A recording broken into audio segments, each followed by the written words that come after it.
कार्तिक महात्म अध्याय 17वां। नारद जी कहते हैं, उस समय शिवजी के गण प्रबल थे और उन्होंने जलंधर के शुंभ निशुंभ और महासुर कालनेमी आदि को पराजित कर दिया।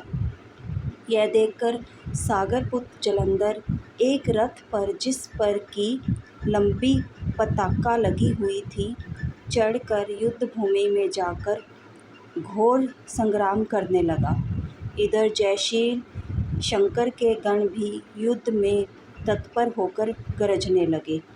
इस प्रकार दोनों सेनाओं के हाथी, घोड़े, रथ, शंख, भैरी तथा दोनों ओर के वीरों के सिंहनाद से पृथ्वी त्रस्त हो गई। तत्पश्चात जलंधर ने कोहरे के समान बाणों को फेंककर पृथ्वी से लेकर आकाश तक व्याप्त कर दिया और नंदी को 5, गणेश को 5 और वीरभद्र को 1 तथा 20 बाण मारकर उनके शरीर को छेद कर दिया और मेघ के समान गर्जन करने लगा। यह देखकर रुद्रपुत्र कार्तिकेय ने भी दैत्य जलंधर को अपनी शक्ति उठाकर मारी और घोर गर्जन किया, जिसके आघात से वह पृथ्वी पर गिर पड़ा।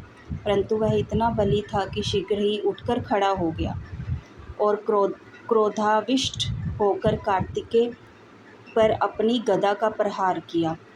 ब्रह्म वरदान की सफलता के लिए शंकर पुत्र कार्तिकेय पृथ्वी पर सो गए। गणेश जी और नंदी भी व्याकुल होकर गदा प्रहार से पृथ्वी पर गिर पड़े। वीरभद्र का सिर फट गया और बहुत सा रक्त बहने लगा।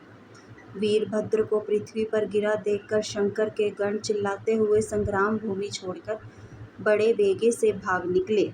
कार्तिक महात्म अध्याय 18वां।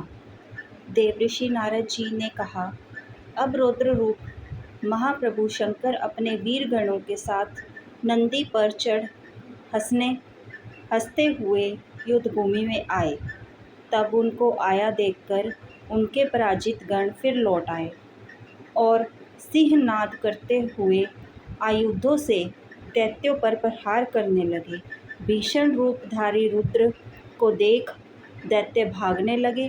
तब युद्ध में अपने दैत्यों को पराहन्मुख होते देखकर जलंधर हजारों बाण छोड़ता हुआ भगवान शंकर की ओर दौड़ा।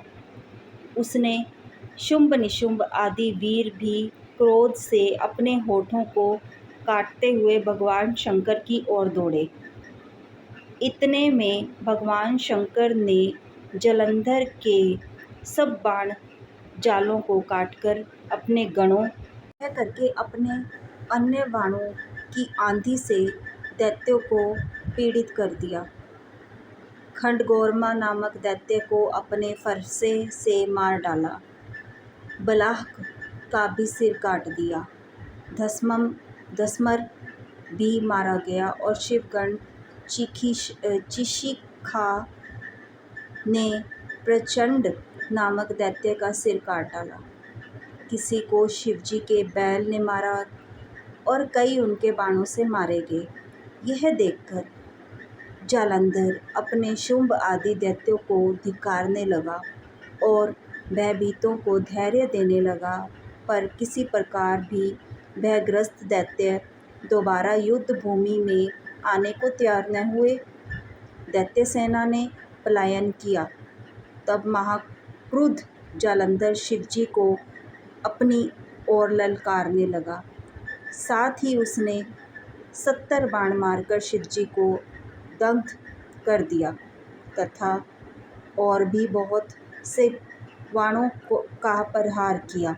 शिवजी उनके बाणों को काटते रहे, यहाँ तक कि उन्होंने जलंधर की ध्वजा, शस्त्र और धनुष को भी काट दिया। फिर 7 बाण मारकर उसने शरीर में आघात पहुँचाया। धनुष से कट जाने से जलंधर ने एक प्रचंड बाण मारकर उसकी गदा के टुकड़े टुकड़े कर दिए। तब उसने समझा कि यह मुझसे अधिक बलवान है, अतएव उसने गंधर्वी माया उत्पन्न कर दी। अनेक गंधर्व और अप्सराओं के गण उत्पन्न हो गए। वीणा और मृदंग आदि बाजों के साथ नृत्य और गान होने लगे। इससे अपने गणों सहित रुद्र भी मोहित हो गए। उन्होंने युद्ध बंद कर दिया और काम मोहित जलंधर बड़ी शीघ्रता से त्रिनेत्र भगवान शंकर का रूप धारण करके वृषभ पर बैठकर पार्वती के पास जा पहुंचा।